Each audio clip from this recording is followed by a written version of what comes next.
500 Flights and Counting, and this is episode number 4.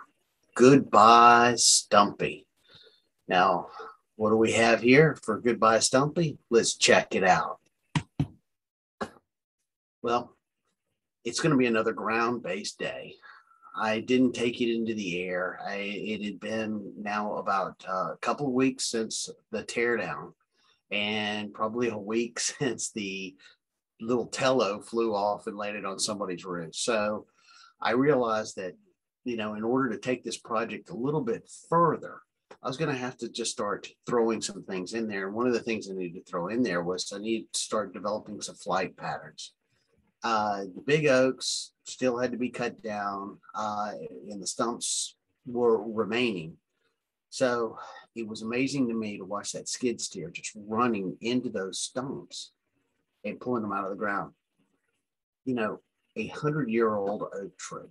It just takes a matter of minutes to take it out of the ground. It's just amazing to me how something so majestic and bold can be just removed so fast. Now, skid steer was also defining a lot, and what was amazing to me was that they were taking the excess dirt and they were either sticking it into a pile or they were dropping it into the dumpster.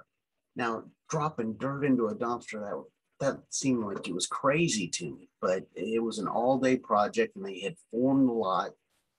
The cool thing for me, though, was that in the process of trying to figure out how I was going to film this, I started to shoot from multiple angles, and I started to shoot the same thing from multiple angles, such as, the clearing of the lot. I could shoot it from different angles, and then I was able to stitch it together to tell a story.